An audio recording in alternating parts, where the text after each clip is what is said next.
دونوں نئے چاند کی شکل کے تھے۔ دونوں کے دندانے آپس میں ملے ہوئے تھے۔ انہیں کھول کر ایک ہک کی مدد سے پھندے کے باقی حصے کے ساتھ لگا دیا جاتا تھا۔ پھندے کے ساتھ 2-2.5 فٹ لمبی زنجیر تھی جس کے ایک سرے پر مضبوط کڑا تھا۔ یہ لکڑی کے ایک لمبے اور موٹے کیل میں ڈال کر کیل پورا زمین میں گاڑ دیا جاتا تھا۔ پھندا بھی زمین کے ساتھ مٹی اور گھاس میں چھپا ہوتا تھا۔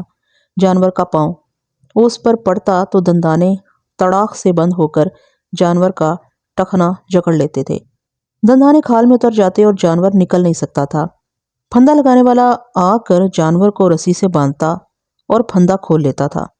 میں نے اس پھندے کے دندانوں پر خون دیکھا تو میں سوچنے لگا کہ اس میں سے جانور نکل کس طرح گیا۔ یہ ہو سکتا تھا کہ صرف کھال پھندے میں آتی اور جانور نکل گیا، لیکن کھال کا ذرا سا ٹکڑا یا بال کسی نہ کسی دندانے میں ہونے چاہیے تھے۔ جنگلات کے یہ اہلکار خوش تھے کہ انہوں نے ایک پھندا پکڑ لیا ہے۔ پھندا لگانے والے کو پکڑنا ممکن نہیں تھا۔ یہ دونوں اہلکار میرے ساتھ رہے، انہیں میرے ساتھ ہی رہنا تھا۔ دونوں گواہ تھے اور میری نظر میں یہ بھی مشتبہ بھی تھے۔ میں ان کے ساتھ گپ شپ لگاتا رہا اور یہ بھانپنے کی بھی کوشش کرتا رہا کہ قتل کے ساتھ ان کا کوئی تعلق ہے یا نہیں۔ یہ ممکن تھا کہ پھندا مقتول نے لگایا ہو اور ان دونوں نے اسے پکڑ لیا ہو اور جھگڑے نے ایسی صورت اختیار کر لی ہو کہ انہوں نے اسے گلا دبا کر مار ڈالا ہو۔ ان کے کھرے اس کھرے سے مختلف تھے جو میں نے جائے واردات سے جاتا دیکھا تھا۔ مقتول کا باپ، ماں اور بہت سے آدمی کھوجی اور کانسٹیبل سے پہلے پہنچ گئے۔ کانسٹیبل انہیں اطلاع دے کر کھوجی کو بلانے چلا گیا تھا۔ میں نے انہیں وہاں سے دور رکھا جہاں میں نے کھرے دیکھے تھے۔ قیامت کا سماں بند گیا۔ مقتول کی ماں اور اس کا باپ اس صدمے سے پاگل ہوئے جا رہے تھے۔ کانسٹیبل کے کہنے پر وہ چارپائی لے آئے تھے۔ لاش اٹھوا کر چارپائی پر رکھوا لی۔ ایسی دلدوز چیخیں اور دھاڑیں مجھ سے برداشت نہیں ہو رہی تھی۔ پھر کھوجی بھی آ گیا۔ مقتول کے باپ نے لاش کی شناخت کے ساتھ گھوڑی بھی پہچان لی۔ مقتول صبح سویرے گھوڑی پر شکار کو نکلا تھا۔ اس کے پاس پرندوں کے شکار کا لائسنس تھا۔ میں نے ہیڈ کانسٹیبل سے کہا کہ وہ لاش لے جائے اور پوسٹ مارٹم کا انتظام کرائے۔ کھوجی نے میرے کہنے پر اپنا کام شروع کر دیا اور میں نے مقتول کے باپ کو الگ کر لیا۔ مجھے سب سے پہلے قتل کا باعث معلوم کرنا تھا۔ میرا خیال تھا کہ یہ خاندانی دشمنی کا نتیجہ ہے۔ دیہات میں ایسے قتل ہوتے ہی رہتے تھے۔ دوسری وجہ یہ ہو سکتی تھی کہ بڑے زمینداروں کے بیٹے کسانوں اور مزاروں کی بہو بیٹیوں کے پیچھے پڑے رہتے تھے۔ کسی غیرت مند نے اس شہزادے کو غیرت کے جوش سے قتل کر دیا ہوگا۔ خاندانی عداوت اور غیرت کے جوش سے جو قتل ہوتے ہیں ان میں لوٹا نہیں جاتا، کیونکہ مقصد لوٹنا نہیں، قتل کرنا یعنی انتقام لینا ہوتا ہے۔ اس واردات میں مقتول کی نقدی، سونے کی انگوٹھی، سونے کا تعویذ، بندوق اور کارتوس لاش کے ساتھ تھے۔ مقتول کے باپ نے بتایا کہ ہندو راجپوتوں کے ایک خاندان کے ساتھ دشمنی ہے۔ 10 سال گزرے، کھیتوں کو پانی لگانے کی باری پر جھگڑا ہو گیا جو لڑائی تک پہنچ گیا تھا۔ ہندو راجپوت بھی طاقت اور پیسے والے زمیندار تھے۔ اس لڑائی میں ان کا ایک آدمی مارا گیا، چند ایک زخمی ہوئے تھے اور مسلمان زمیندار کے 3-4 آدمی صرف زخمی ہوئے تھے۔ 2 آدمیوں کو عمر قید ہوئی لیکن اپیل میں وہ بری ہو گئے تھے۔ میرے پوچھنے پر مقتول کے باپ نے بتایا کہ اس کے بعد ہندو راجپوتوں نے چھیڑ چھاڑ نہیں کی اور ان کے ساتھ کوئی جھگڑا نہیں ہوا۔ باپ سے میں نے اس کے بیٹے کے چال چلن کے متعلق پوچھنا بیکار سمجھا۔ کوئی باپ اپنے بدماش بیٹے کو بدماش نہیں کہتا۔ یہ معلومات مجھے دوسرے ذرائع سے حاصل کرنا تھی۔ میں بہت دیر سے ان سے پوچھ گچھ کرتا رہا۔ وہ بھی سوچ کر جواب دینے کے قابل نہیں تھا۔ بات کرتے کرتے چپ ہو جاتا اور اس کی دھاڑیں نکل جاتی۔ کھوجی میرے پاس آیا اور سر کے اشارے سے مجھے ساتھ چلنے کو کہا۔ یہ اشارہ بتاتا تھا کہ اس نے زمین سے کوئی بھید لے لیا ہے۔ وہ مجھے ایک طرف لے گیا۔ ایک کھرا ایک طرف سے لاش کی طرف آ رہا تھا، یہی کھرا دوسری طرف لاش سے ہٹ کر جا رہا تھا۔ یہ کھرا مقتول کا نہیں تھا۔ کھوجی مقتول کی جوتی دیکھ چکا تھا۔ کھرا کسی ایسے آدمی کا بھی ہو سکتا تھا جس نے ذرا دور سے گزرتے لاش پڑی دیکھی، لاش تک آیا اور لاش دیکھ کر چلا گیا، لیکن وہ جدھر سے آیا تھا اسے ادھر ہی چلے جانا چاہیے تھا۔ یوں سمجھیے کہ وہ شمال کی طرف سے لاش تک آیا اور شمال مشرق کی طرف چلا گیا۔ اس کی دونوں سمتوں کا زاویہ تقریباً 45 ڈگری تھا۔ میں نے کھوجی سے کہا کہ یہ کوئی لاش دیکھنے آیا ہے اور چلا گیا ہے۔ کھوجی نے مسکرا کر میری طرف دیکھا اور بولا، میرا تجربہ کچھ اور بتاتا ہے۔ پہلے میں بھی یہی سمجھا تھا جو آپ کہتے ہیں، آگے چل کر دیکھیں۔ وہ مجھے ایک جگہ لے گیا جہاں زمین تھوڑی سی کھدی ہوئی تھی۔ اس کے قریب ایک گہرا سوراخ تھا، جیسے یہاں سے لکڑی کا کیل اکھاڑا گیا ہو۔ میں نے مٹی کو غور سے دیکھا تو خون کے 2-3 قطروں کا شک ہوا۔ کھوجی مجھے وہاں سے 12-14 قدم دور ایک درخت کے نیچے لے گیا۔ یہ کھرا وہاں تک جاتا تھا۔ وہاں 3-4 خون آلود کپڑے کے ٹکڑے پڑے تھے۔ انہیں دیکھ کر پتہ چلتا تھا جیسے کوئی اپنے زخم سے خون صاف کر کے یہ ٹکڑے پھینکتا رہا ہو۔ یہ پگڑی کے کپڑے کے ٹکڑے معلوم ہوتے تھے۔ کھوجی نے جو کھرا اٹھایا تھا اس نے یہ تجزیہ کیا کہ اس نے یہی کھرا ادھورا ادھورا اور بجھا بجھا لاش کے ارد گرد دیکھا ہے۔ پھر یہ کھرا اس جگہ آیا جہاں زمین ذرا کھدی ہوئی تھی۔ وہاں زیادہ تر کھرا صرف بائیں پاؤں کا ہے، جیسے یہ آدمی ایک ٹانگ پر ناچتا رہا ہو۔ اس کے ساتھ 2 کھرے اور ہیں۔ وہاں یہ کھرا درخت یعنی کپڑے کے خون آلود ٹکڑوں تک اس طرح گیا کہ بایاں پاؤں ٹھیک پڑ رہا ہے اور دائیں پاؤں کا کہیں صرف پنجہ اور کہیں صرف ایڑی۔ آپ اس کھرے کا یہ تجزیہ اسی صورت میں سمجھ سکتے ہیں کہ میں مکمل طور پر بیان کروں اور اس فن کے فنی پہلو میں بیان کروں، لیکن یہ تجزیہ پوری کہانی سے بھی لمبا ہو جائے گا۔ میں آپ کو پہلے کئی بار بتا چکا ہوں کہ اگر کھوجی بعض ایسے کھرے بھی دیکھ لیتے ہیں جو کسی اور بلکہ تجربہ کار تفتیشی آفیسر کو بھی نظر نہیں آتے، اس کھرے کے متعلق آپ یہ ذہن میں رکھیں کہ یہ ایک اہم اور پراسرار کھرا تھا۔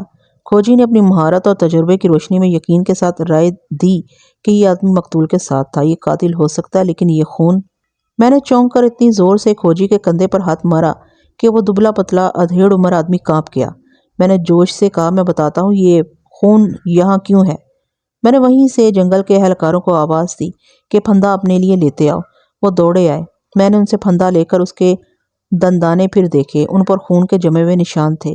میرے پوچھنے پر انہوں نے بتایا کہ انہوں نے یہ پھندا یہیں سے اکھاڑا ہے۔ یہ ایک معمہ تھا جو میری عقل کا امتحان لے رہا تھا۔ میں نے بہت سوچا اور دماغ میں یہی آیا کہ پھندا جب اہلکاروں نے دیکھا اس وقت یہ بند تھا، اس پر خون بھی تھا۔ اس سے یہ پتہ چلا کہ اس پر کسی جانور کا پاؤں آیا۔ پھندے نے بند ہو کر پاؤں جکڑ لیا، لیکن اتنا نہیں کہ جانور پاؤں نکال نہ سکے۔ مگر اب یہ کھرا دیکھ کر اور کھوجی کی باتیں سن کر مجھے یقین سا ہونے لگا کہ پھندے میں جس کا پاؤں آیا تھا وہ کوئی جانور نہیں بلکہ انسان تھا۔ جانور اس میں سے پاؤں نہیں نکال سکتا تھا۔ صرف انسان کو معلوم ہوتا ہے کہ بند پھندا کس طرح کھولا جاتا ہے۔ اس انسان نے پھندا کھولا اور پاؤں آزاد کر لیا۔ میں نے کھوجی کو جب پھندا اس پر خون دکھایا اور بتایا کہ یہ پھندا یہاں لگا ہوا تھا تو اس نے آنکھیں ضرورت سے زیادہ کھول کر میرے منہ کی طرف دیکھا اور بہت دیر دیکھتا ہی رہا۔ اس نے کھرا ایک بار پھر دیکھا اور بولا، اگر اس کا پاؤں پھندے میں آیا تھا تو یہ دایاں پاؤں ہوگا۔ لوہے کے اس پھندے نے تو اس کی ہڈی توڑ دی ہوگی، اس لیے اس کے دائیں پاؤں کا کھرا بائیں سے بہت مختلف ہے۔ کہیں پنجہ لگا ہے، کہیں ایڑی۔ بائیں کھرے پر وزن زیادہ پڑ رہا ہے۔ ایک سوال میرے ذہن میں آیا، کیا یہ شخص قاتل تھا جو قتل کر کے ادھر سے واپس گیا اور اس کا پاؤں پھندے میں آ گیا؟ کھوجی نے ایک بار پھر تمام کھرے دیکھے اور پہلے سے زیادہ یقین سے کہا کہ یہ شخص مقتول کے ساتھ تھا۔ میں نے پھندا اور خون آلود کپڑے کے ٹکڑے قبضے میں لے لیے۔ دونوں اہلکاروں کو گواہوں کے طور پر پابند کر لیا اور ذہن میں یہ نکتہ رکھ لیا کہ یہ شخص جس کے یہ کھرے اور یہ خون ہے، یہ اگر قاتل نہیں تو مقتول کے ساتھ ضرور تھا۔ اس زمانے میں پولیس کی ایک مشکل یہ تھی کہ خون کا گروپ معلوم کرانے کے لیے خون کا نمونہ بہت ہی دور بھیجنا پڑتا تھا۔ اس کے لیے کئی دن درکار تھے۔ یہ بھی یاد رکھیں کہ خون کا معائنہ تفتیش میں کچھ مدد دے سکتا ہے۔ عدالت اسے تسلیم نہیں کرتی۔ خون سے متعلقہ ماہرین صرف یہ معلوم کر کے بتاتے ہیں کہ یہ خون کسی انسان کا ہے یا کسی جانور کا۔ اگر جائے واردات کی کسی چیز پر گرے ہوئے خون کا گروپ کسی ملزم کے خون سے مل جائے تو پولیس کا شک اس ملزم کے خلاف پختہ ہو سکتا ہے۔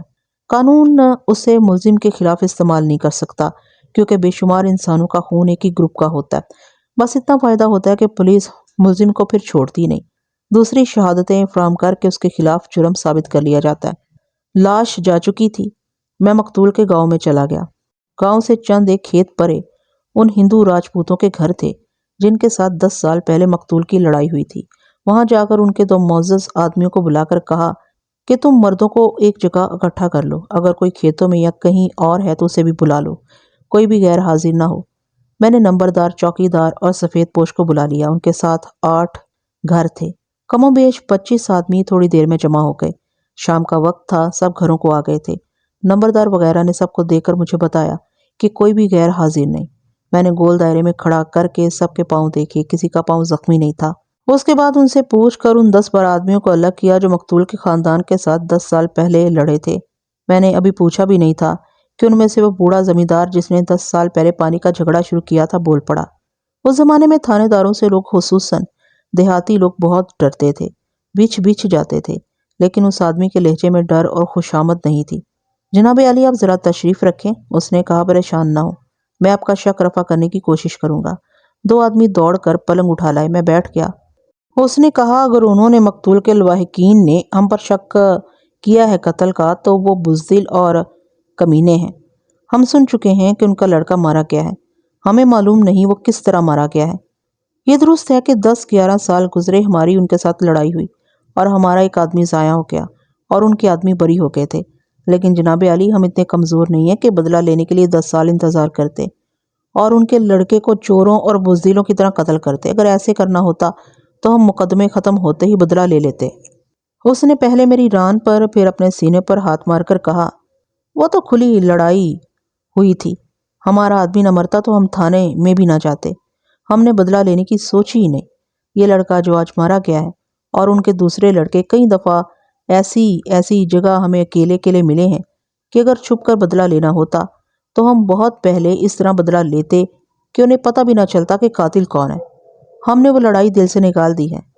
اس نے ایسی باتیں کی اور ایسے لہجے میں کی کہ میں نے مان لی۔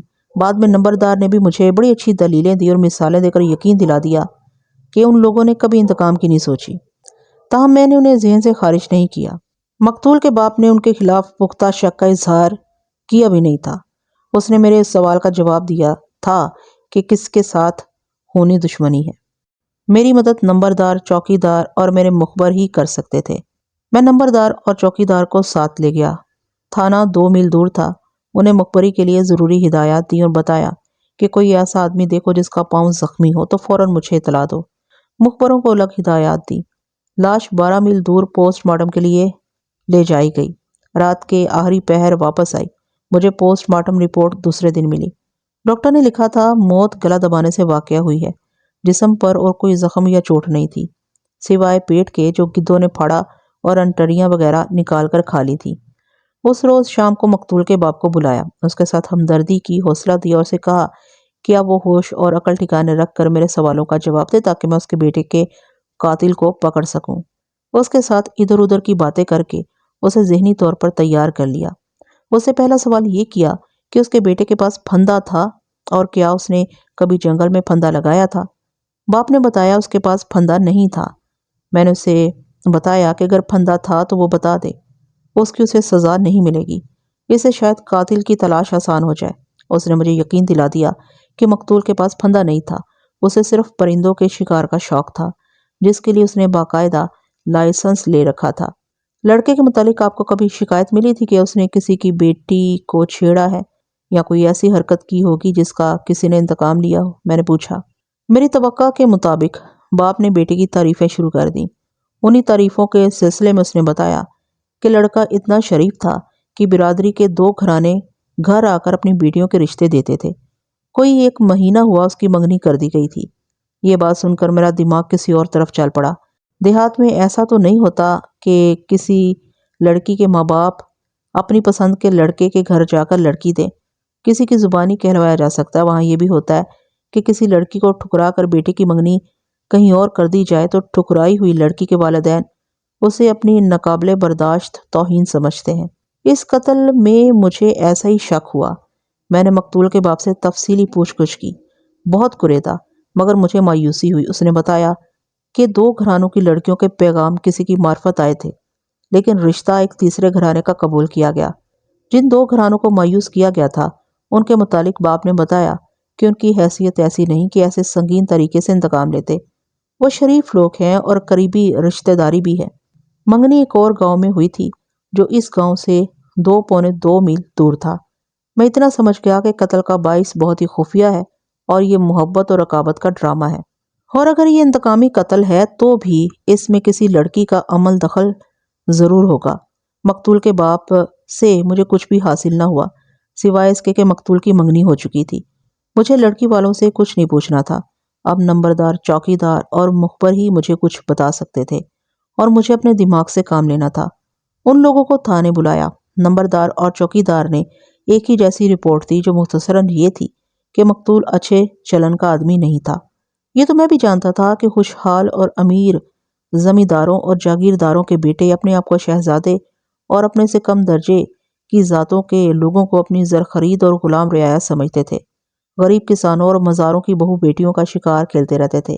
نمبردار نے بتایا کہ ایک غریب مزدور کی جوان بیٹی کے ساتھ مقتول کا گہرا اور درپردہ میل جول تھا، لڑکی کے باپ نے 2 مرتبہ نمبردار سے کہا تھا کہ یہ لڑکا ان کے ارد گرد چکر لگاتا رہتا اور ان کی لڑکی کو خراب کرتا ہے۔ نمبردار نے مقتول کے باپ کے ساتھ بات کی تھی، لیکن باپ نے اپنے بیٹے کو سمجھانے کی بجائے لڑکی کے باپ کو گالیاں دی اور کہا تھا کہ وہ اس کے بیٹے کو بدنام کرتا ہے۔ چوکیدار نے نمبردار کی تائید کی۔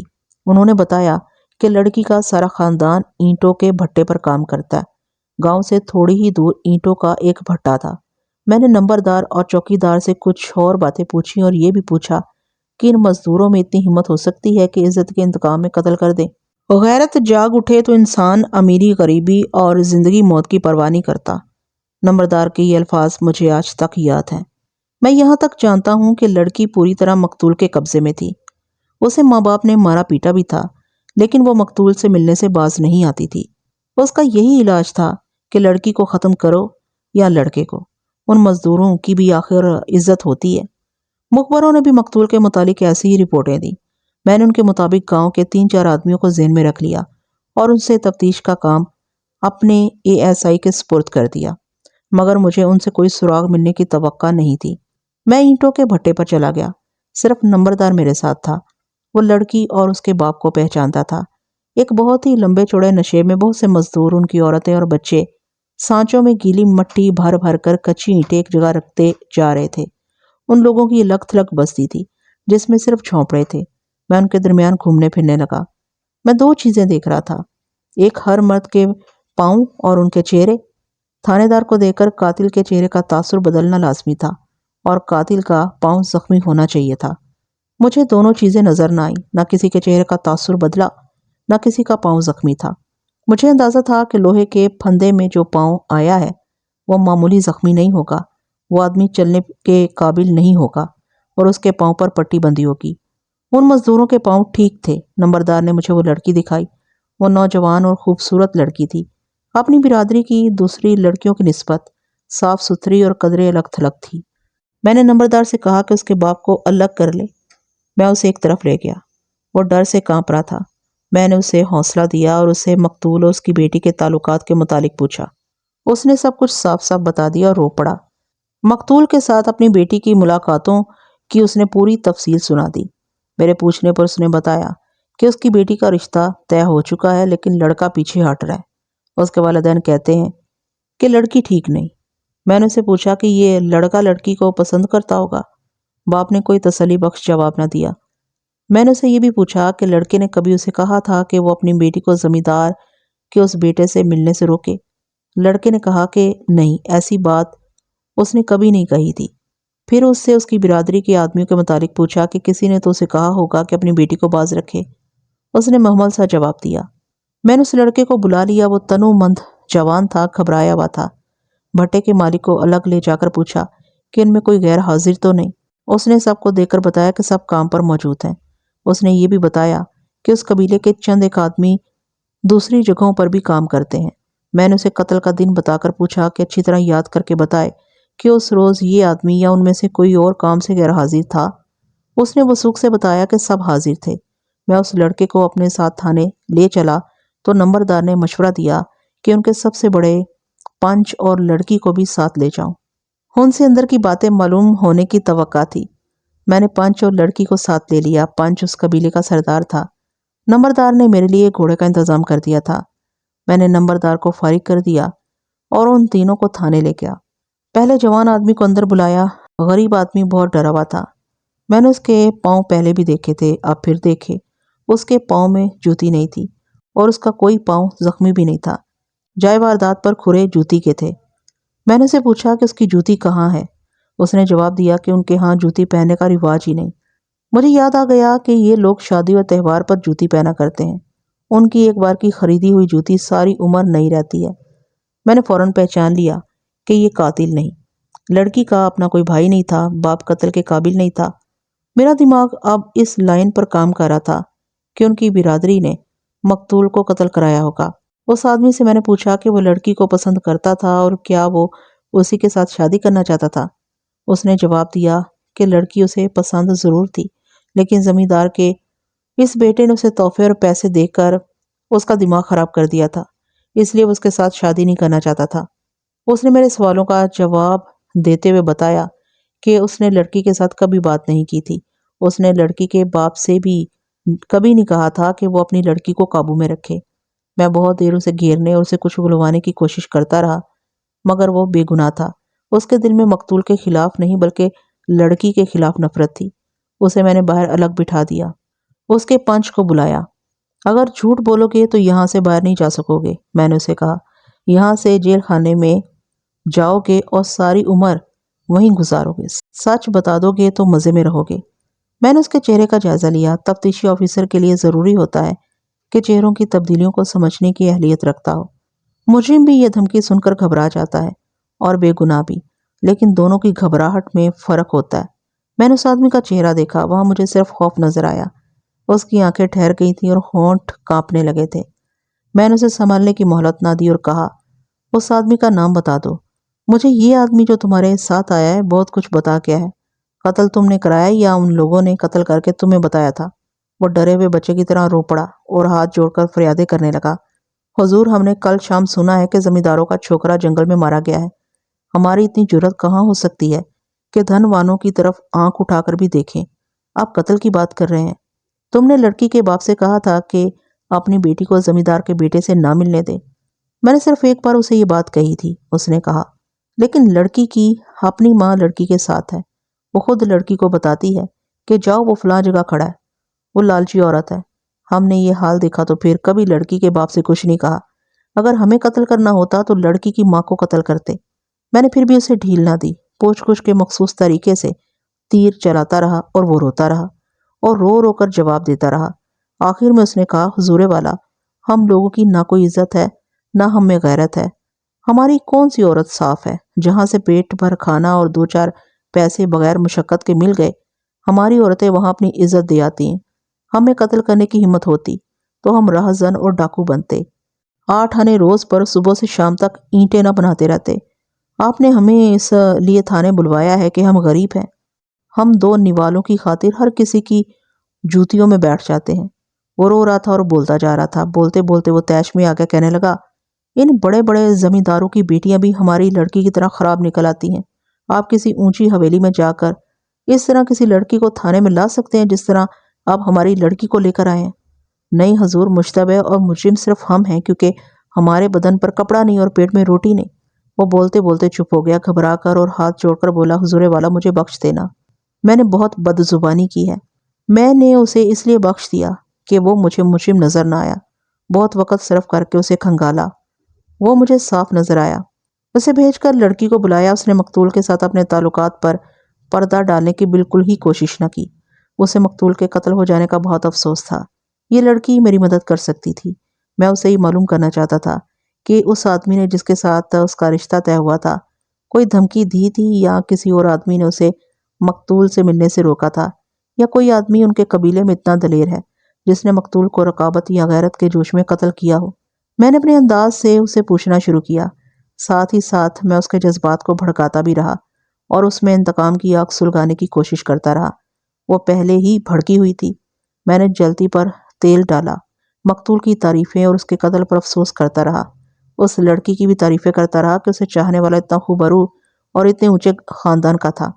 میں نے لڑکی کو شرمسار نہ کیا۔ وہ میرے سوالوں کا جواب دیتی چلی گئی۔ اس کے دل سے میرا ڈر اتر گیا تھا اور وہ مجھے اپنا ہمدرد سمجھ رہی تھی، لیکن اس کے جوابوں سے میرا مقصد پورا نہیں ہو رہا تھا۔ اس کے جوابوں کے مطابق قاتل اس کی برادری یا قبیلے میں نہیں تھا۔ جس آدمی کے ساتھ اس کا رشتہ طے ہوا تھا وہ اتنا دلیر نہیں تھا۔ مختصر یہ کہ لڑکی نے بھی مجھے مایوس کر دیا۔ مجھے اس پر شک نہ ہوا کہ وہ کچھ چھپا رہی ہے، بلکہ وہ دانت پیس پیس کر کہتی تھی کہ میں قاتل کو پکڑوں اور اس کے سامنے پھانسی دوں۔ میں دراصل ابھی تک قتل کا باعث معلوم نہیں کر سکا تھا۔ میں بالکل اندھیرے میں تھا اور مجھے نظر آنے لگا تھا کہ قاتل کا سراغ لگانا بہت ہی دشوار ہے۔ مجھے یہ یقین ہو چلا تھا کہ وہ قاتل ہی تھا جس کا پاؤں پھندے میں آیا تھا اور اس کا پاؤں زخمی ہوگا۔ کھوجی نے بھی کھرے کے تجزیے کے بعد یہی رائے دی تھی۔ ہم دونوں غلط ہو سکتے تھے کیونکہ یہ محض قیاس تھا، لیکن یہ تنکے کا سہارا تھا جسے میں چھوڑنا نہیں چاہتا تھا۔ میں نے ان تینوں کو فارغ کر کے یہ کارروائی کی کہ ضلع کے تمام تھانوں کو اس واردات کی تحریری اطلاع دی اور لکھا کہ معلوم ہوتا ہے کہ ملزم مفرور ہے۔ اس کا حلیہ تو مجھے معلوم نہیں تھا، میں نے لکھا کہ اس کا دایاں پاؤں دندانوں والے آہنی پھندے میں پھنس کر زخمی ہو گیا ہے۔ ایسا کوئی مشکوک آدمی نظر آئے جس کا دایاں پاؤں زخمی ہو، اسے پکڑ لیا جائے۔ یہ پولیس کا ایک طریقہ ہوتا ہے کہ کوئی سراغ نہ ملے تو تھانے دار گرد و نواح کے تھانوں کو بلکہ دور دور کے تھانوں کو بھی واردات کی مختصر سی نوعیت اور ملزم کا حلیہ لکھ کر بذریعہ ڈاک بھیج دیتا ہے۔ ہر تھانے کا عملہ ملزم کو پکڑنے میں مدد دیتا ہے۔ اس واردات میں نے یہ کارروائی ضروری سمجھی۔ مجھے شک ہونے لگا تھا کہ ملزم باہر کا آدمی ہے۔ یہ کام کر کے میں مارا مارا پھرنے لگا۔ مخبروں، نمبردار اور چوکیدار کی میں نے جان کھا لی۔ میں آپ کو طوالت کے ڈر سے سنا نہیں سکتا کہ میں نے کیسے کیسے آدمیوں اور عورتوں سے تحقیقات کی اور کہاں کہاں گیا۔ واردات کو 1 مہینہ ہونے کو آیا تھا۔ مجھے ابھی تک کوئی سراغ نہیں ملا تھا۔ ایک روز اطلاع ملی کہ مقتول کی منگیتر گاڑی کے نیچے آ کر کٹ مری ہے۔ میرا خیال تھا کہ اس نے خودکشی کی ہوگی اور اس کی وجہ یہ ہوگی کہ وہ مقتول کو چاہتی ہوگی اور غم نے اس پر اتنا غلبہ پایا کہ اس نے خودکشی کر لی۔ مجھے اس کے ساتھ کوئی دلچسپی نہیں تھی۔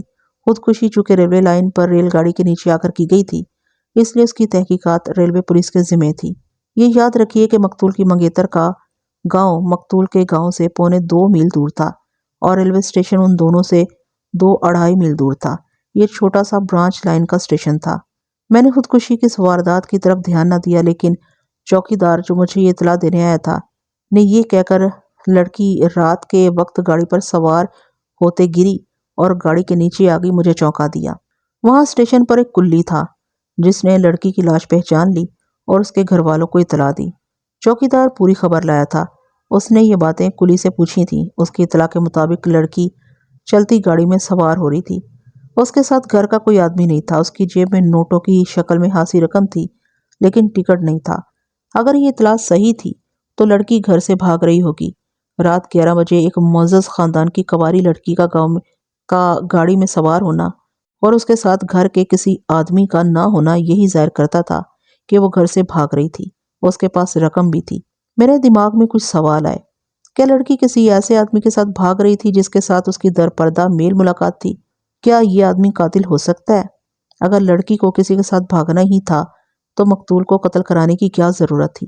کیا مقتول کو اس آدمی کے متعلق معلوم تھا کہ اس کی منگیتر کے ساتھ اس کا تعلق ہے؟ اگر ہے تو کیا یوں نہ ہوا ہوگا کہ مقتول اور اس آدمی کی لڑائی ہوئی ہو اور اس آدمی نے موقع غنیمت جان کر مقتول کو جنگل میں جا قتل کیا ہو؟ لڑکی دفن ہو چکی تھی۔ میں نے چوکیدار اور مخبروں سے کہا کہ وہ معلوم کریں کہ لڑکی کے درپردہ تعلقات کس کے ساتھ تھے۔ چوکیدار نے وہیں اپنی رائے دے دی کہ لڑکی ایسی نہیں تھی، پردہ تو نہیں کرتی تھی لیکن باہر کم نکلتی تھی۔ گاؤں میں کسی کا راز چھپا رہ نہیں سکتا تھا۔ کوئی ایسی ویسی بات ہوتی تو بے نقاب ہو جاتی۔ چوکیدار نے یہ بھی بتایا کہ لڑکی کے گھر اسی کی عمر کا ایک نوکر ہے۔ لڑکی جب کھیتوں کی طرف کبھی کبھی گھومنے پھرنے جاتی تھی تو یہ نوکر ساتھ ہوتا تھا۔ اس کے متعلق اس نے بتایا کہ یہ عام قسم کے نوکروں اور مزاروں جیسا نوکر نہیں تھا۔ 10-12 سال کی عمر میں اسے کہیں سے لائے تھے۔ صاف ستھرا رہتا تھا اور ایسے لگتا ہے جیسے ان کے گھر کا فرد ہو۔ یہ چونکہ میری واردات نہیں تھی اس لیے میں نے لڑکی کے گاؤں جا کر تحقیقات کی ضرورت نہ سمجھی۔ چونکہ یہ مقتول کی منگیتر تھی اس لیے مجھے اپنے مطلب کی کچھ معلومات حاصل کرنا تھی۔ میں ریلوے اسٹیشن پر چلا گیا اور اسٹیشن ماسٹر سے لڑکی کے حادثے کے متعلق پوچھا۔ اس نے وہی بتایا جو مجھے چوکیدار بتا چکا تھا۔ پلیٹ فارم پر تیل کی صرف 2 بتیاں چل رہی تھیں۔ روشنی بہت کم تھی۔ لڑکی سب سے آگے والے ڈبے میں سوار ہونے لگی تھی اور گر پڑی۔ تھوڑا آگے جا کر گاڑی رک گئی۔ جب اسٹیشن ماسٹر وہاں پہنچا اس وقت 10-12 آدمی وہاں جمع ہو گئے تھے۔ ان میں سے کوئی بھی لڑکی کو نہیں جانتا تھا۔ لاش روشنی میں لائی گئی تو ایک کلی نے پہچان لی۔ لڑکی کی دونوں ٹانگیں اور ایک بازو جسم سے الگ ہو گیا تھا۔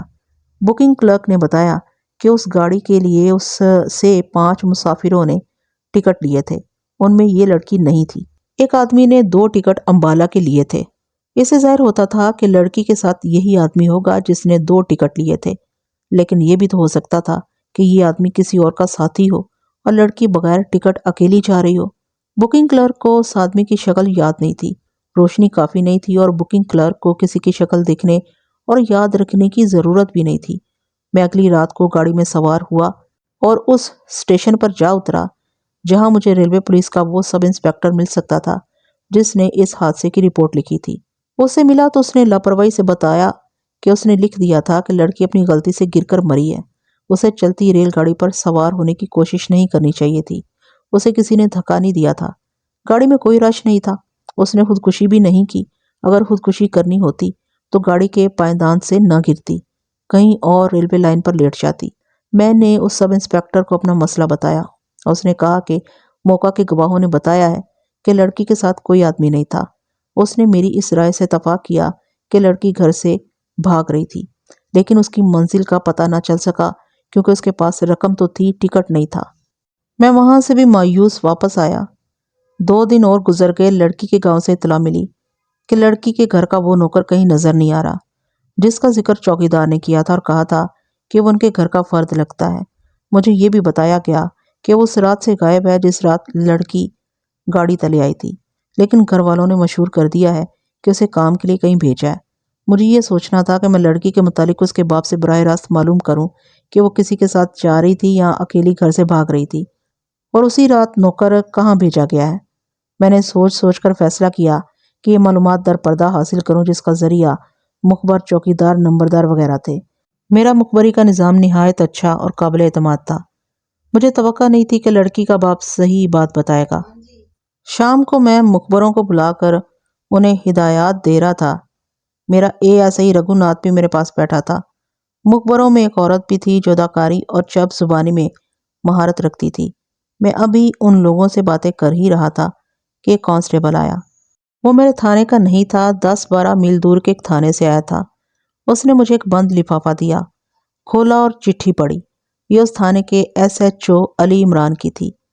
یہ چٹھی میرے اس نوٹس کے جواب میں تھی جو میں نے ضلع کے تمام تھانوں کو بھیجا تھا کہ قتل کا ملزم مفرور معلوم ہوتا ہے اور اس کی نشانی یہ ہے کہ اس کا دایاں پاؤں زخمی ہو گیا۔ یہاں میں آپ کو پھر بتا دوں کہ میں نے ہوا میں یا اندھیرے میں تیر چلا رکھا تھا کہ قاتل کا دایاں پاؤں آہنی پھندے میں آ کر زخمی ہو گیا ہے۔ یہ قیاس تھا، اس میں وثوق اور یقین کرنے والی کوئی بات نہیں تھی۔ تفتیش شکوک و شبہات پر ہی کی جاتی ہے۔ اس کیس میں تو مجھے ذرا شک بھی رفع کرنا تھا۔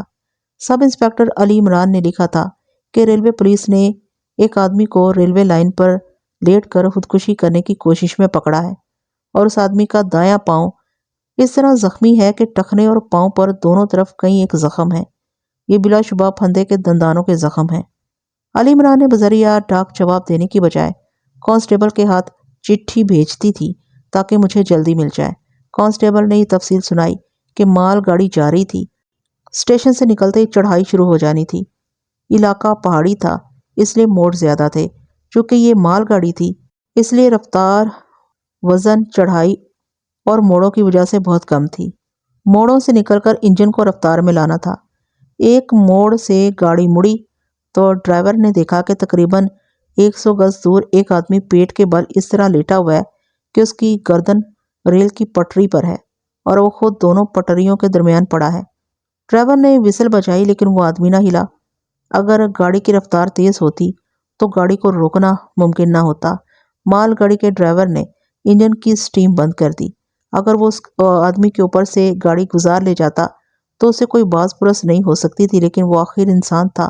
ایک تو وہ اس آدمی کو مارنے سے ڈر گیا، اور اس کے بیان کے مطابق ڈرائیور کو یہ خیال بھی آ گیا کہ یہ مردہ ہے اور کوئی اسے مار کر لاش لائن پر رکھ گیا ہے۔ میں نے آپ کو ایسی کہانیاں سنائی ہیں جن میں کسی کو کہیں اور گلا دبا کر قتل کیا گیا اور رات کو لاش لائن پر رکھ دی گئی۔ تیز رفتار گاڑی روکی نہیں جا سکتی۔ گاڑی لاش کو کاٹتی گزر گئی۔ قاتل خوش ہوئے کہ اب لوگ سمجھیں گے کہ یہ آدمی گاڑی کے نیچے آ کر مرا ہے، مگر قاتل پھر بھی پکڑے گئے۔ اس کی وجہ یہ ہوتی ہے کہ کسی کو ہلاک کر کے لاش کو لائن پر رکھو، لاش کٹ جائے تو خون نہیں نکلتا، جس سے پتہ چل جاتا ہے کہ یہ آدمی پہلے مرا ہوا تھا اور اسے قتل کیا گیا ہے۔ یہ میں آپ کو اپنے تجربے کی روشنی میں بتا دوں کہ جرم کر کے کوئی سزا سے بچ نہیں سکتا۔ قانون کی گرفت سے بچ جائے تو خدا اسے کسی اور طریقے سے سزا دے دیتا ہے۔ مال گاڑی کے ڈرائیور نے انجن کی سست رفتار سے فائدہ اٹھایا اور آہستہ آہستہ بریکیں لگانی شروع کر دی۔ وہ آدمی بالکل نہیں ہلا۔ انجن اس سے 1 گز دور رک گیا۔ ڈرائیور اور انجن کے دوسرے 2 آدمی انجن سے کودے، اور جب وہ اس آدمی تک پہنچے تو اس نے سر اٹھا کر دیکھا کہ گاڑی رکی کھڑی ہے۔ وہ اٹھ کر بھاگا لیکن ڈرائیور نے اسے دور نہ جانے دیا۔ مال گاڑی کے ساتھ پولیس کی گاد بھی جا رہی تھی۔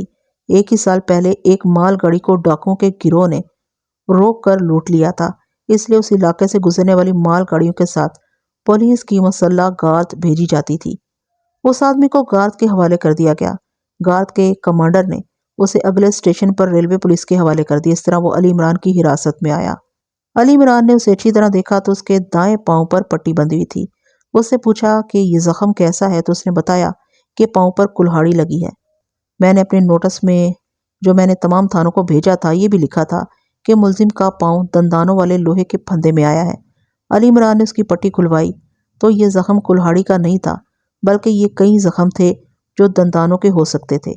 اس نے مجھے اطلاع دے دی۔ میں اسی رات گاڑی سے اس کانسٹیبل کے ساتھ علی عمران کے تھانے جا پہنچا۔ آدھی رات گزر گئی تھی، اسے جگایا اور اسی وقت حوالات سے اس آدمی کو نکال کر کمرے میں بٹھا لیا۔ علی عمران سے کہا کہ وہ جا کر سو جائے۔ میں نے ملزم سے پوچھا کہ وہ لائن پر کیوں لیٹا ہوا تھا۔ خودکشی کے لیے، اس نے جواب دیا۔ خودکشی کی وجہ؟ زندگی سے تنگ آ گیا۔ اصل وجہ بتاؤ، میں نے پوچھا۔ کیا تنگی تھی؟ غربت، محبت، کوئی اور وجہ؟ غربت بھی اور محبت بھی۔ کس سے محبت تھی؟ وہ خاموش رہا۔ میں نے اپنا سوال دہرایا۔ وہ پھر بھی خاموش رہا۔ میں نے اس کے سر پر ہاتھ رکھ کر ہلایا اور ایک بار پھر پوچھا کہ اسے کس سے محبت تھی۔ میری آنکھوں پر جلتے ہوئے انگارے رکھ دیں، اس نے کہا۔ میرے ہاتھوں پر انگارے رکھ کر جلا دے، اس کا نام نہیں بتاؤں گا۔ میں نے اس کا لب و لہجہ خاص طور پر نوٹ کیا۔ وہ دیہاتی تھا، مگر اس کے لہجے میں پولیس کا ڈر نہیں تھا۔ اس کی باتوں میں بڑک مارنے والا جوش بھی نہیں تھا، بلکہ اس کی زبان میں غم تھا اور اس کی دبی دبی آواز میں خود اعتمادی تھی۔ میں نے اسے 2-3 بار پوچھا کہ اسے کس سے محبت تھی، مگر اس نے یہی جواب دیا، کبھی نہیں بتاؤں گا۔ کہاں کے رہنے والے ہو؟ اس نے جس گاؤں کا نام لیا وہ مقتول کا گاؤں نہیں تھا، وہ اس لڑکی کا بھی گاؤں نہیں تھا۔ اس نے ریلوے پولیس کو یہی گاؤں بتایا تھا۔ میں نے اس سے پاؤں کے زخم کے متعلق پوچھا تو اس نے وہی جواب دیا جو علی عمران کو دے چکا تھا، کلہاڑی لگی ہے۔ میں نے اسے کھولتے ہوئے کہا کہ اس نے پٹی کھول دی جو اسپتال کی پٹی نہیں، عام سا کپڑا تھا۔ اس پر ہلدی کے رنگ کی دوائیوں کے بڑے بڑے دھبے تھے۔ میں نے اس کا ننگا پاؤں دیکھا اور پوچھا، کلہاڑی دندانوں کی طرح تھی؟ اس نے کوئی جواب نہ دیا، میرے منہ کی طرف دیکھنے لگا۔ میں نے چونکہ وہ پھندا دیکھا تھا اس لیے میرے لیے کوئی شک نہ تھا کہ یہ پاؤں پھندے میں آیا تھا۔ ٹانگ پر ٹہنے کے دونوں طرف دندانے اترنے کے 3 زخم تھے۔ پاؤں کے اوپر والے حصے پر بھی دندانے اترے ہوئے تھے۔ اس کی جوتی پر بھی دندانوں کے صاف نشان تھے۔ جوتی میں 2-3 سوراخ تھے، 1 مہینے سے کچھ دن اوپر ہو گئے تھے اور زخم ابھی پوری طرح ٹھیک نہیں ہوئے تھے۔ اس کی ایک وجہ تو یہ تھی کہ وہ دیسی علاج کرتا رہا تھا، اور دوسری وجہ یہ کہ پاؤں کے زخم تھے جن پر جسم کا وزن پڑتا رہتا تھا۔ اس کے اس جھوٹ نے کہ کلہاڑی لگی ہے مجھے گہرے شک میں ڈال دیا۔ پاؤں پر کلہاڑی نہیں لگی، میں نے اسے کہا۔ اب تم اپنے پاؤں پر کلہاڑی مار رہے ہو۔ وہ اس محاورے کو سمجھنے کی اہلیت نہیں رکھتا تھا۔ ان پڑھ ہونے کے علاوہ وہ تجربے کی عمر میں ابھی داخل نہیں ہوا تھا۔ اس کی عمر 21-22 سال تھی اور وہ اچھی شکل و صورت اور بڑے اچھے جسم کا نوجوان تھا۔ یہ پاؤں قتل کے بعد پھندے میں آیا تھا یا پہلے؟ میں نے رازداری سے پوچھا۔ اس نے آنکھیں پھاڑ کر دیکھا، اس کے چہرے کا رنگ اڑ گیا۔ بہت ہی دھیمی آواز میں بولا، میں نے تو کسی کو قتل نہیں کیا۔ اس کے ہونٹ خشک ہو گئے تھے۔ یہ پاؤں پھندے میں نہیں آیا تھا، میں نے کہا۔ جھوٹ بولو گے تو ان زخموں میں نمک ڈال کر تمہیں الٹا لٹکا دوں گا، اگر سچ بولو گے تو فائدے میں رہو گے، میں تمہیں بچا لوں گا۔ تمہیں اس لیے گرفتار نہیں کیا گیا کہ تم ریلوے لائن پر لیٹے ہوئے تھے، تمہارا جرم یہ ہے کہ تم قاتل ہو۔ میں نے 2 ٹکٹ اس کے آگے رکھ دیے۔ یہ علی عمران نے جامع تلاشی میں اس کی جیب سے نکالے تھے۔ میں جب یہاں آیا تو اس نے یہ ٹکٹ مجھے دیے تھے۔ اس کی جیب سے تھوڑی سی نقدی بھی برآمد ہوئی تھی۔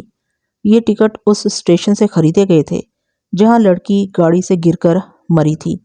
بکنگ کلرک نے کہا تھا کہ ایک آدمی نے 2 ٹکٹ خریدے تھے، وہ آدمی یہی ہو سکتا تھا۔ تم نے 2 قتل کیے ہیں، میں نے اس کا دم خم ختم کرنے کے لیے کہا۔ اس لڑکی کو تم نے گاڑی سے گرایا اور اسے گاڑی کے نیچے پھینکا تھا۔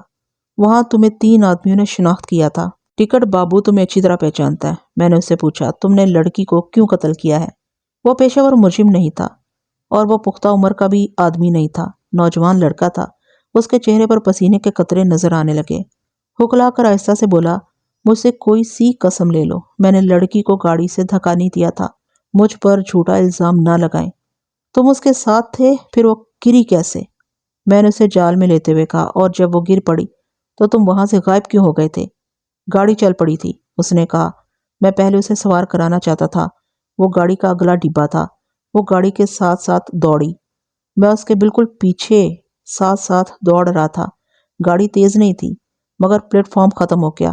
وہ ایسی گری کہ لڑک کر گاڑی کے نیچے چلی گئی۔ میں گرتے گرتے سنبھل گیا۔ مجھے اس کی چیخ سنائی دی۔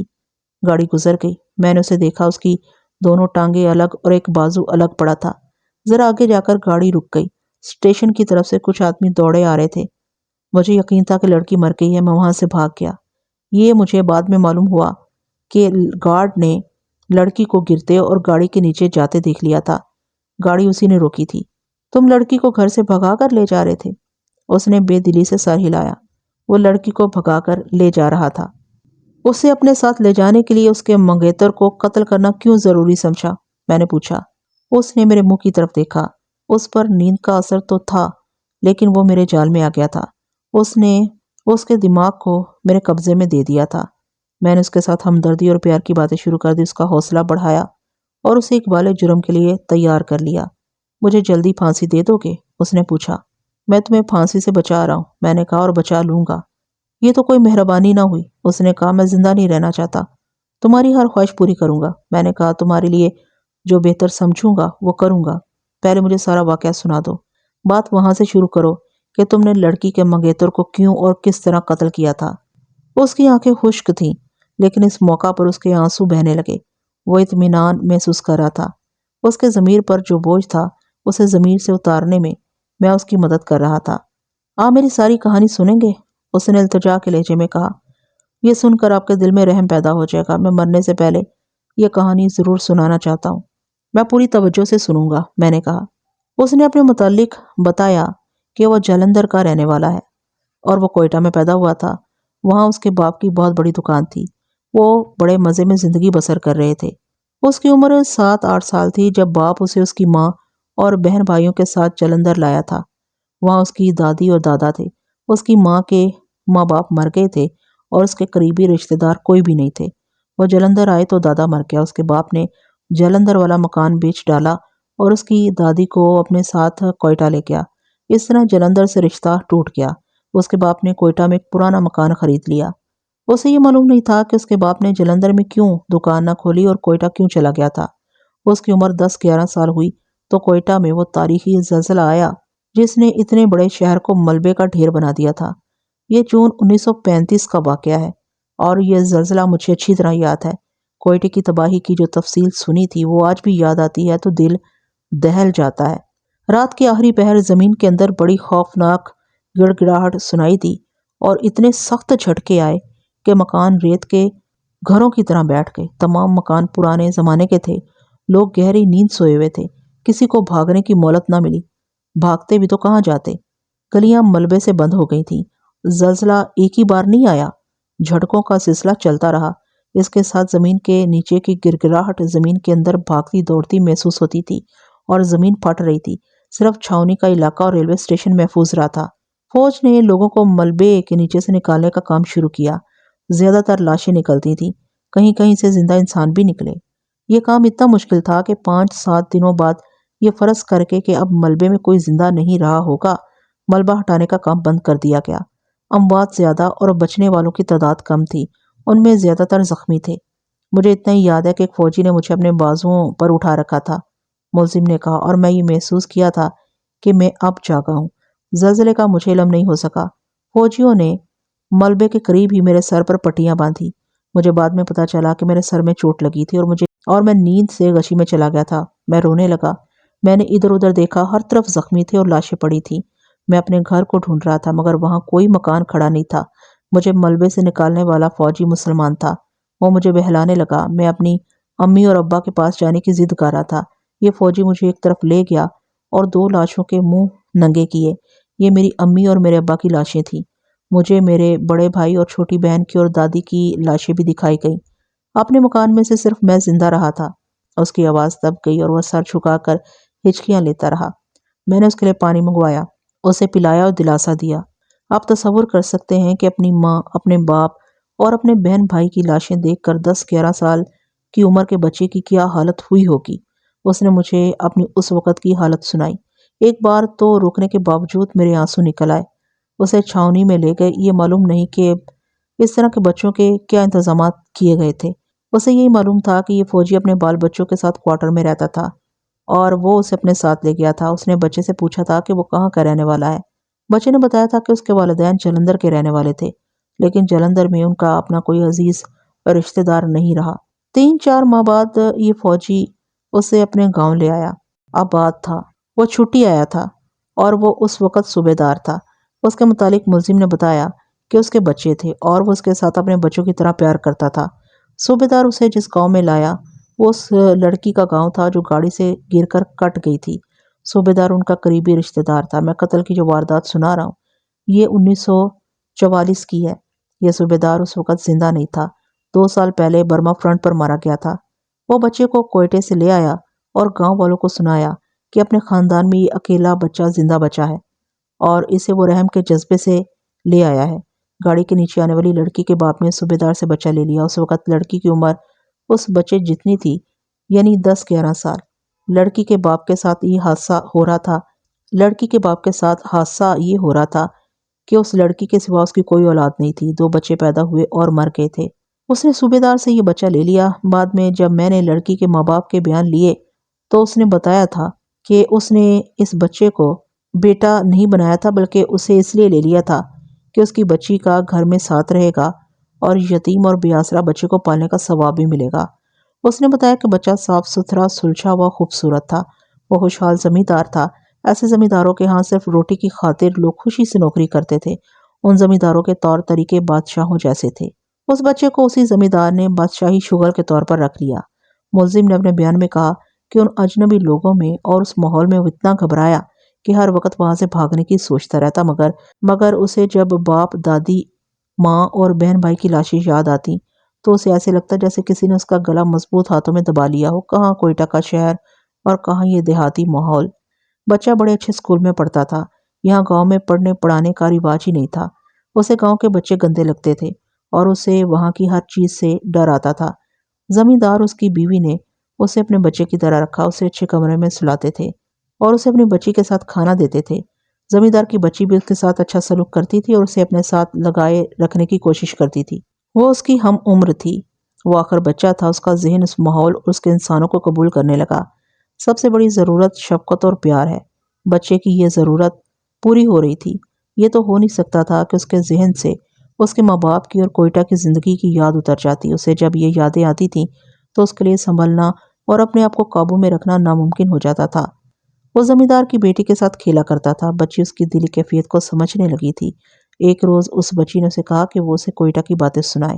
بچے نے اسے پوری تفصیل سے سنایا کہ اس کی ماں کیسی تھی، باپ کیسا تھا، ننھی سی بہن کیسی تھی اور اس کا گھر کیسا تھا اور وہ کتنے اچھے اچھے کپڑے پہنا کرتا تھا۔ اس نے شہر کی زندگی ایسے انداز سے سنائی کہ بچی کے منہ سے بے اختیار نکل گیا، یہ گاؤں تو بڑے گندے ہیں، ہم بڑے ہوں گے تو ہم دونوں کسی شہر میں چلے جائیں گے۔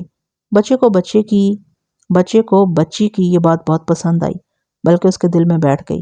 اس کے بعد بچے نے اسے کوئٹہ کی تباہی کی داستان سنائی۔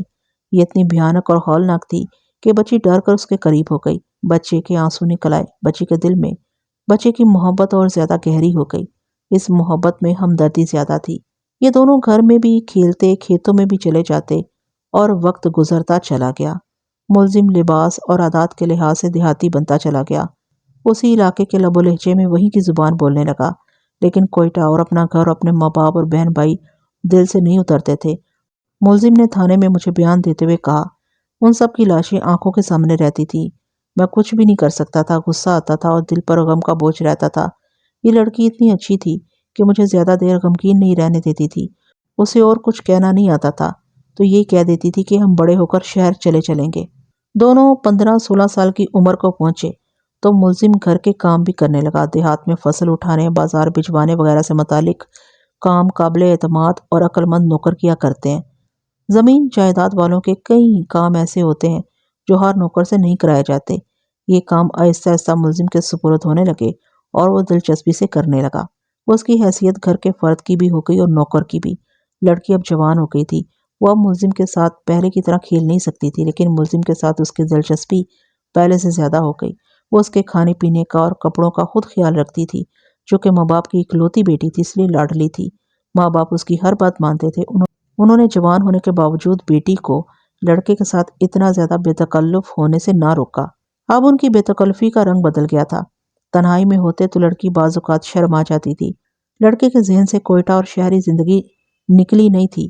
اب وہ بھلا برا سوچ سکتا تھا اور اس نے یہ فیصلہ کر لیا تھا کہ وہ گاؤں میں نہیں رہے گا، لیکن لڑکی اس کے پاؤں کی زنجیر بن گئی تھی۔ ان کے بچپن کے کھیل اب جوانی کا کھیل بن گیا تھا، جسے پردوں میں چھپ چھپا کر کھیلا جاتا ہے۔ ملزم نے خدا اور قرآن کی قسمیں کھا کر کہا کہ ان کی محبت بالکل پاک تھی اور دونوں نے کبھی ایسی ویسی بات نہیں سوچی تھی۔ ملزم کو یہ پورا احساس تھا کہ لڑکی کے گھر والے اس پر اعتبار کرتے ہیں۔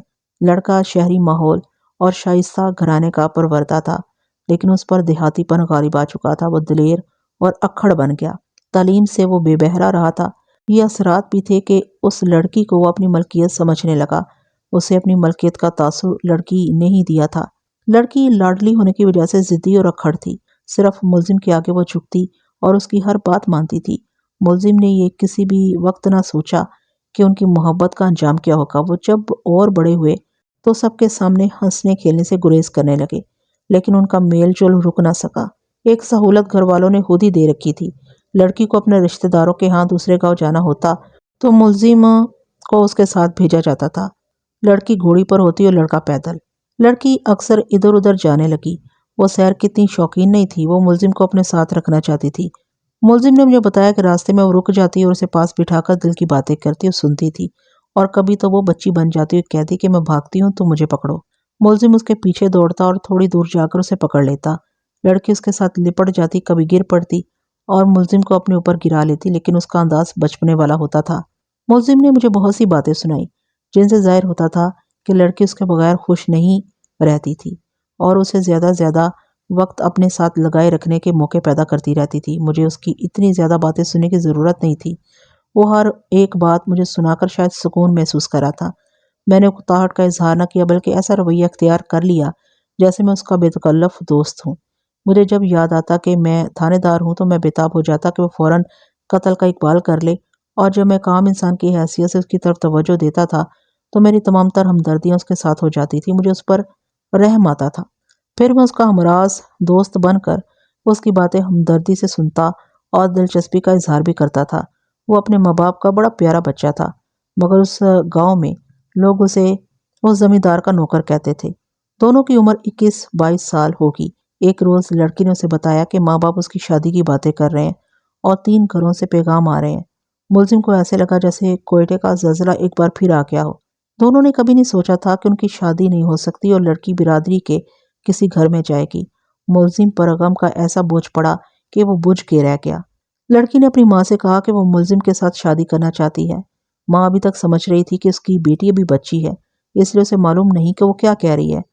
ماں نے اسے سمجھایا بجھایا کہ اگر اس کے باپ کو پتہ چل گیا تو وہ ملزم کو گھر سے نکال دے گا، اور ہو سکتا ہے کہ کسی شک میں وہ ملزم کی پٹائی بھی کر دے۔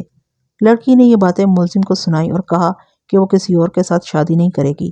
ملزم نے اسے کہا کہ ماں باپ نے اسے بڑے لاڈ اور پیار سے پالا پوسا ہے اور اس کی شادی کے نہ جانے کیسے کیسے خواب دیکھتے رہے ہیں، اس لیے وہ ان کی امیدوں اور خوابوں پر اس طرح پانی نہ پھیرے۔ ملزم نے اسے یہ بھی کہا کہ میں گاؤں سے چلا جاتا ہوں۔ لڑکی نے کہا تم چلے جاؤ گے تو میں بھی یہاں نہیں رہوں گی۔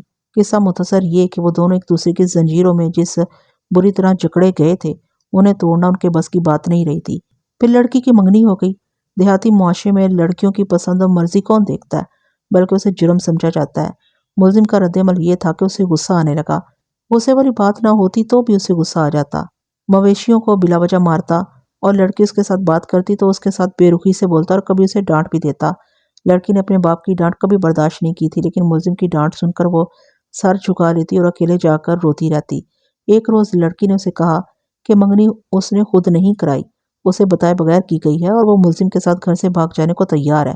ملزم کو یہ اقدام پسند نہیں تھا، کیونکہ لڑکی کے ماں باپ اس پر بھروسہ اور اعتماد کرتے تھے اور انہوں نے اسے اپنے بچوں کی طرح پالا اور پیار کیا تھا۔ لڑکی کی منگنی مقتول کے ساتھ ہوئی تھی، جو 1.5-2 میل دور گاؤں کا رہنے والا تھا۔ اس کے متعلق لڑکی کو اپنے گاؤں کی 2-3 لڑکیوں سے پتہ چلا تھا کہ چال چلن کا اچھا نہیں اور بھٹے پر کام کرنے والی ایک مزدور لڑکی کے ساتھ اس کا میل جول ہے جس نے اسے بہت بدنام کر رکھا ہے۔ پھر لڑکی کو یہی کچھ پتہ چلتا رہا کہ اس کا منگیتر آوارہ اور بدکار ہے اور اسے صرف شکار کا شوق ہے۔ لڑکی تو ویسے بھی اسے قبول نہیں کر رہی تھی۔ اس کے متعلق یہ باتیں سنی تو وہ اور زیادہ پریشان ہوئی۔ اس نے ملزم کے ساتھ بات کی اور پھر کہا کہ چلو بھاگ چلیں۔ ملزم رضامند نہ ہوا۔ ایک روز گاؤں کے ایک آدمی نے جو اس کا دوست تھا ملزم سے کہا کہ لڑکی کا منگیتر کہتا ہے کہ وہ اس آدمی یعنی کہ ملزم کو اس گھر سے نکلوا دوں گا، کیونکہ میں نے سنا ہے کہ یہ میری منگیتر کے ساتھ ساتھ رہتا ہے اور اسے ورگلاتا رہتا ہے۔ یہ سن کر ملزم طیش میں آ گیا۔ پھر ایک روز منگیتر اور ملزم کا آمنا سامنا کھیتوں میں ہو گیا۔ ملزم اپنے گاؤں کے کھیتوں میں تھا۔ لڑکی کا منگیتر وہاں آ گیا اور اسے شہزادوں کی طرح روب سے کہا، اوئے تم نوکر ہو یا اس لڑکی کے چچا کے بیٹے ہو؟ پھر کبھی اس کے ساتھ باہر نکلے تو خون پی لوں گا۔ تم ہمارے نوکر ہو، وہ میری منگیتر ہے۔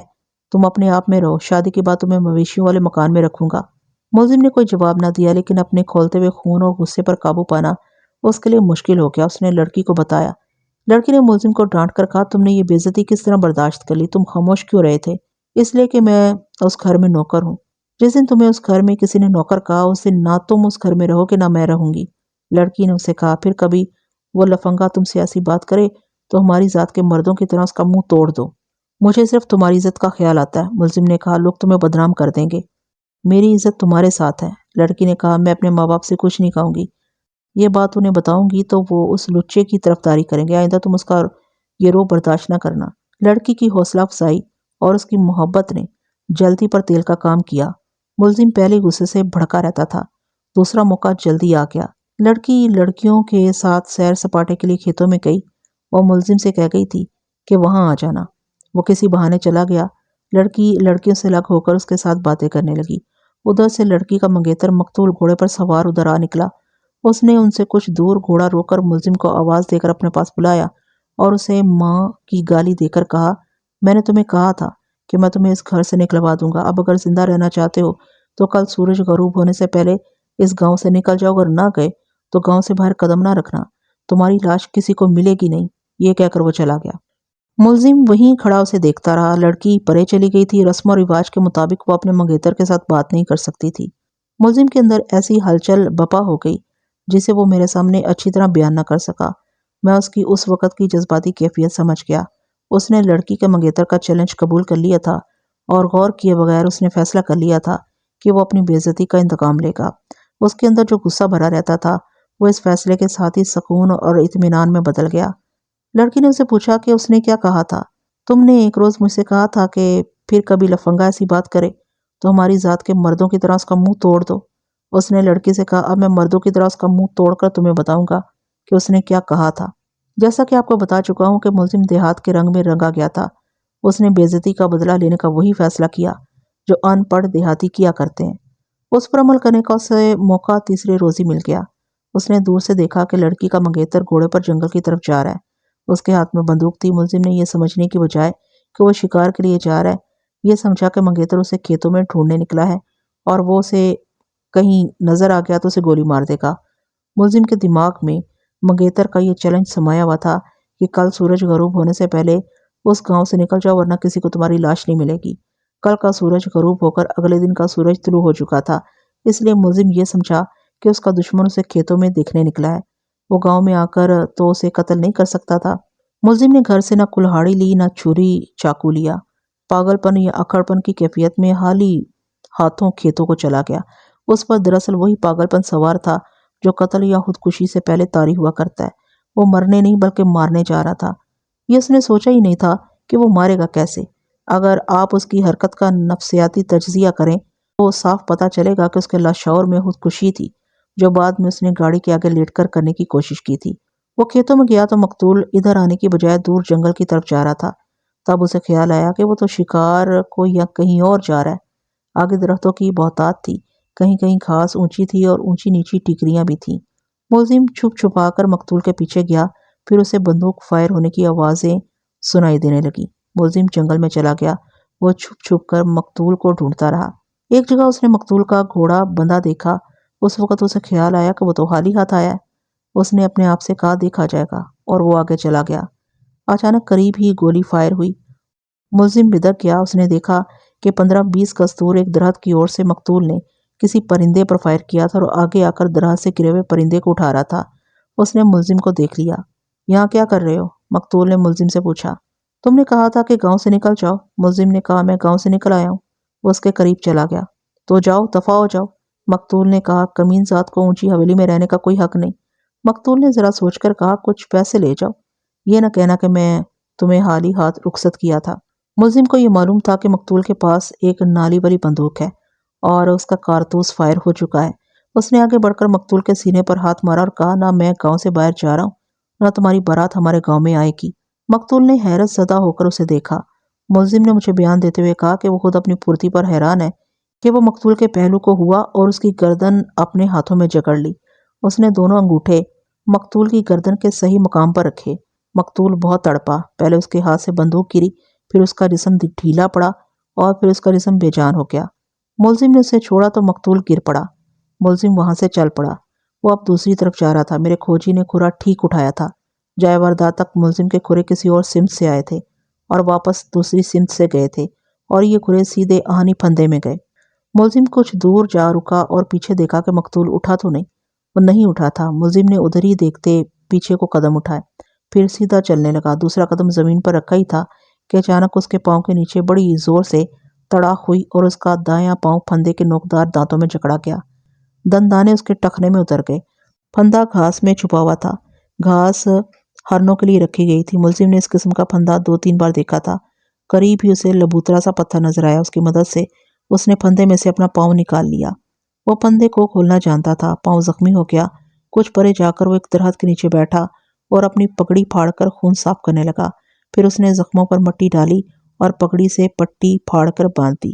گھر جا کر اس نے یہ زخم صرف لڑکی کو دکھائے اور اسے بتایا کہ اس کے منگیتر کو وہ ختم کر کے آیا ہے۔ لڑکی پہلے تو گھبرائی، پھر سنبھل گئی اور بولی یہ تم نے مجھ پر احسان کیا ہے، اب دوسرا احسان کرو، چلو یہاں سے بھاگ چلیں۔ ملزم نے انکار کر دیا اور کہا کہ وہ اب اکیلا جائے گا اور ہمیشہ کے لیے چلا جائے گا۔ لڑکی نے اپنی محبت کا واسطہ دیا۔ ملزم پر کچھ اثر ہونے لگا۔ جب وہ اپنے آپ میں آیا تو اسے خیال آیا کہ وہ قاتل ہے اور پکڑا جا سکتا ہے۔ اس نے اپنے بچاؤ کی ترکیبیں سوچنی شروع کر دیں۔ لڑکی نے بھی اس کی مدد کی۔ ملزم نے اپنا زخم چھپائے رکھا۔ لڑکی نے اسے کوئی دیسی دوائی اور مرہم دی۔ پھر پولیس کی تفتیش شروع ہو گئی، لیکن میں ملزم کے گاؤں نہیں گیا تھا کیونکہ ایسی کوئی ضرورت نہیں تھی۔ میری تفتیش کے دوران ملزم اور لڑکی نے گھر سے بھاگ جانے کا فیصلہ کر لیا۔ لڑکی نے اسے کہا تھا کہ یہ منگیتر مر گیا تو برادری میں منگیتروں کی کمی نہیں۔ اس کی شادی کسی صورت میں ملزم کے ساتھ نہیں ہو سکتی تھی۔ انہوں نے فوراً بھاگ جانا اس لیے مناسب نہ سمجھا کہ ان پر قتل کا شبہ ہوگا اور پولیس ان کا پیچھا کرے گی، اور دوسری وجہ یہ تھی کہ ملزم کا پاؤں ابھی ٹھیک نہیں تھا۔ لڑکی امیر ماں باپ کی اکلوتی اور لاڈلی بیٹی تھی۔ اس کے لیے بھاگتے وقت رقم ساتھ لے جانا کوئی مشکل مسئلہ نہیں تھا۔ 1 مہینہ گزرنے کو آیا تو ان دونوں کو یقین ہو گیا کہ پولیس ان پر شک نہیں کرے گی اور پاؤں بھی پہلے سے بہتر ہو گیا تھا۔ ان دونوں نے پاؤں کا زخم کامیابی سے چھپائے رکھا تھا۔ لڑکی نے گھر سے بہت سی رقم چرا کر اپنے پاس رکھ لی۔ زیورات اس لیے نہ چرائے کہ جہاں کہیں فروخت کیے پکڑے جائیں گے۔ جذبات میں آ کر گھروں سے بھاگنے والے یہ نہیں سوچا کرتے کہ جائیں گے کہاں اور کریں گے کیا اور رہیں گے کہاں۔ جوان اور خوبصورت لڑکی کو ساتھ لے کر بھاگنا اور زیادہ خطرناک ہوتا ہے۔ انہوں نے کچھ بھی نہ سوچا اور ایک رات جب گھر والے سو گئے تو پہلے ملزم باہر نکلا اور گاؤں سے نکل گیا۔ پھر لڑکی نکلی، اس سے جا ملی۔ اندھیرے نے انہیں چھپائے رکھا اور وہ ریلوے اسٹیشن پہنچ گئے۔ ملزم کو رات کی گاڑی کا وقت معلوم تھا۔ اس نے لڑکی کو اس طرف کھڑا کیا جدھر انجن رکتا تھا۔ وہ لڑکی سے پیسے لے کر ٹکٹ لینے گیا۔ اس نے امبالہ کے 2 ٹکٹ لیے۔ اتنے میں گاڑی آ گئی۔ یہ چھوٹا سا اسٹیشن تھا۔ گاڑی رکی اور چل پڑی۔ وہ دوڑتا ہوا لڑکی کے پاس پہنچ چکا تھا۔ اسے بازو سے پکڑ کر دوڑایا۔ لڑکی نے ایک ڈبے کا ڈنڈا پکڑ لیا۔ گاڑی چلی جا رہی تھی۔ ملزم اس کے پیچھے ساتھ لگا کہہ رہا تھا پائیدان پر پاؤں رکھو۔ اس نے بھی پاؤں رکھا ہی تھا اور دوسرا پاؤں ابھی پلیٹ فارم پر تھا کہ پلیٹ فارم ختم ہو گیا۔ لڑکی لٹک گئی، پھر گھوم کر ایسی گری کہ گاڑی کے نیچے آ گئی۔ ملزم بھی گرا لیکن گاڑی سے دور رہا۔ اسے لڑکی کی چیخ سنائی دی۔ دوڑ کر دیکھا لڑکی کی ٹانگیں الگ، بازو الگ اور دھڑ بالکل بے حس الگ پڑا تھا۔ گاڑی رک گئی۔ پلیٹ فارم کی طرف سے 3-4 آدمی دوڑے آ رہے تھے۔ ملزم وہاں سے کھسک گیا اور اندھیرے میں غائب ہو گیا۔ میں اس لڑکی کی خاطر گاؤں میں رہا، ورنہ بہت عرصہ پہلے بھاگ جاتا۔ اس نے ہچکیاں لے لے کر روتے ہوئے کہا اسی کی خاطر قتل کیا تھا، وہ نہ رہی تو میں وہاں رک کر کیا کرتا۔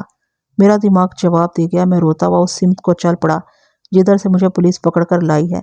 اگر میرا دماغ ٹھکانے رہتا تو میرے پاس امبالہ کا ٹکٹ تھا، میں آگے جا کر اسی گاڑی میں سوار ہو جاتا۔ گاڑی رکی کھڑی تھی مگر میری ہچکی بندھی ہوئی اور ہوش اڑے ہوئے تھے۔